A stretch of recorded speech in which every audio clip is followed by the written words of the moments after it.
Have you ever gone on a first date with a girl? Everything was going well, she was smiling beautifully, looking at you, there was that sweet tension in the air, and then right at that moment, you don't even know how it happened, something came out of your mouth and froze the whole atmosphere.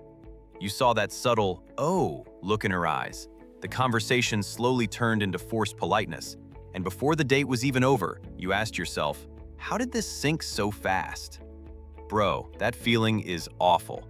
And let me tell you, it wasn't because you're unattractive or because you said something wrong. You simply stepped into one of those toxic topics that should never be brought up on a first date. Today, we're going to talk about exactly that. Which topics kill a date, why they kill it, and what you do instead. And let me tell you this, after watching this video, you're going to feel completely different and go into dates as a completely different person. Because the point here isn't memorized lines, it's maintaining the right energy. If you're ready, let's get started. First toxic topic, ex-partners.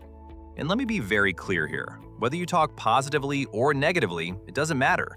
Both will finish you. Think about it this way. The woman across from you doesn't know you. She has no knowledge of you yet and is trying to form a feeling. When you bring up your ex on a first date, one image automatically forms in her mind. This guy hasn't fully moved on. Or, on the contrary, if you speak too negatively, she thinks, is this guy that angry? Something's off here. Both are bad. But what if you say, I've completely moved on, I'm just mentioning it neutrally? Bro, women read energy. You might be narrating something neutrally, but the space that topic occupies in you reflects in your tone of voice, your word choices, your body language, and she feels it. I used to talk to my girlfriend about this. What would you feel if a guy brought up his ex on a first date? Her answer was clear, red flag. Because either he's still stuck on her, or he's trying to prove how different I am from her. Both exhaust me. That's it. A first date is not a therapy session where you analyze your past. What would you feel if the girl talked to you about her ex like that? You're there for that moment. You're there to build a connection with that woman. That's why past relationships contribute nothing to building that connection. They don't need to either. Close that door. Second toxic topic. Deep personal traumas and emotional baggage. Now, I need to emphasize something very important here because some guys think, but I want to show that I'm an open and honest person. Isn't that a strong thing? No, brother. Being open is a strong thing. But dumping emotionally unprocessed baggage on someone you don't know on a first date is not openness. This is another face of insecurity. The difference is, accepting something is one thing, still carrying it is completely another. If you can talk about your childhood, your relationship with your family, a difficult period you went through in a relaxed and detached way, this shows you're a deep person. But if you're doing this on a first date, this is a timing problem. And untimely openness doesn't create intimacy. On the contrary, it exhausts the other person. Because that woman doesn't know you yet, and you're treating her with an intimacy she hasn't felt yet. This disregards the healthy boundaries of a relationship. A calm and grounded man doesn't tell everything to everyone at every moment. He knows what to share and when. And this control is a big part of attractiveness. Be light on the first date. Keep your depth, but present it at the right time. Be a little mysterious, bro. Third toxic topic. Excessively logical interview-style questions. Bro, this is a very common mistake, and the guys who do it with good intentions, which makes it an even more insidious trap. How many siblings do you have? How's your relationship with your family? What's your biggest goal in life? Where do you see yourself in 5 years? These questions aren't wrong, but first, the timing is wrong. Second, the tone is wrong. If a woman feels like she's sitting at an interrogation table on a first date, that tension disappears. And when that tension disappears, the attraction disappears too. You need to understand this. Women respond not to logical questions, but to emotional experiences. How many years have you been living in this city? Collects a fact. What does it feel like to move to a new city? Opens a door. It invites a feeling, a memory, a personal perspective. That's where real connection is built. Because in that moment, the woman across from you doesn't just answer you, she feels something with you. And feeling is attraction. I learned this from my own experiences. In one conversation when I asked, "What's your favorite place in this city and why?" instead of, "How's work going?" I saw how the conversation came alive. You'll be surprised. The woman immediately smiled and said, "Nobody has ever asked me that." That's when the connection was made. Not an interview, a discovery. Ask questions, but ask because you're curious, not to collect data. After all, the person across from you isn't artificial intelligence. Fourth toxic topic: talking excessively about money, status, and success. Now, some guys here think, but aren't these powerful things? You're right, yes they are. But how you talk about it changes everything. Women sense one thing very well. Are you seeking validation, or are you just sharing with them? If on a first date you're talking about your salary, your car's brand, how many countries you've traveled to, which restaurants you've eaten at, this doesn't look attractive. On the contrary, it's saying, "Like me, find me valuable." And that feeling presents exactly the insecurity of, "I only came with these things, I have nothing else." A truly successful and self-confident man doesn't put in this much effort to prove it. His presence already says something. But don't interpret this as, "Never mention it." The difference is, there's a chasm between drifting into it unprompted and sharing it naturally in a conversation.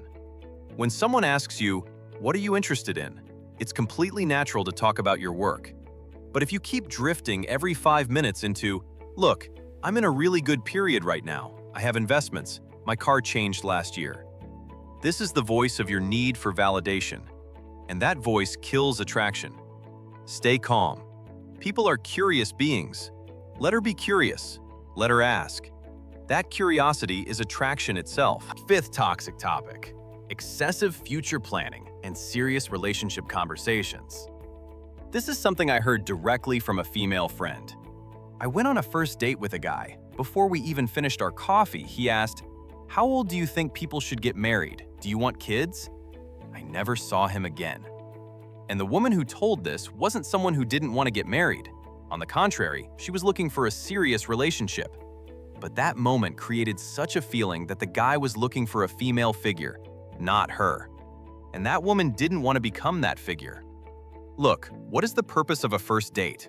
Getting to know each other, having fun, feeling that sweet connection. That's all.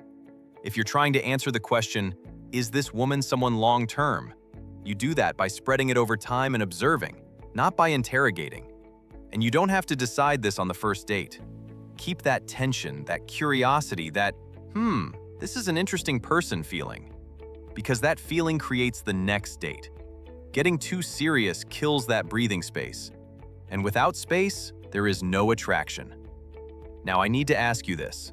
So what are you going to do instead? Very simple. Be light, but don't be shallow. Be curious, but don't be interrogative. Be honest, but you don't have to dump everything. When you can establish this balance, you'll notice one thing. The conversation starts to flow. The woman turns toward you. And that turning is something you obtained not by trying hard, but by staying calm. This is not a fake confidence. This is inner confidence. Women feel this.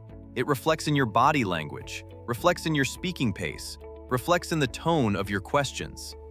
And the man who creates that feeling stands out not by how perfect he looks from the outside, but by how at peace he is with himself and how good his communication is. I live this. I learned from my own dates, my own mistakes. Once I got into too serious a topic in the first conversation and felt firsthand how the atmosphere changed. Once I did the exact opposite, focused only on that moment, stayed light, and that woman at the end of the conversation said, "Talking with you is so easy. That's a rare thing." That difference is related to brain chemistry. Lightness relaxes the other person's nervous system. A relaxed person opens up to you. A person who opens up builds a bond. A bond deepens attraction. This is not a theory, it's a psychological fact. And let me say this too. What I talked about throughout this video is never a list of techniques to get the woman. This is the practical reflection of being a self-respecting and grounded man. Our goal is to empower ourselves. Because you can't fall in love with someone you don't respect, and a man who doesn't respect himself can't earn anyone else's respect either. That's why avoiding these 5 toxic topics isn't just to save the date. This is to maintain the right energy, lay the right foundation, and not make yourself seem smaller than you are. You're going to that date as a valuable person. Let your behavior reflect that. And remember this: a first date exists not to pass a test, but to get to know a person. When you sit at that table, not with the anxiety of, I need to be liked, but with the curiosity of, let's see if this person is interesting, your energy changes, your posture changes. And that change does what no technique can do. The person across from you feels you. That's exactly where attraction begins. Remember, it's not the man who says a lot who wins, but the man who says the right thing. And finally, let me say this. You're already one step ahead for watching this video, because most guys make these mistakes over and over without even being aware. You're aware now, and awareness is the beginning of change. You'll feel this on your next date.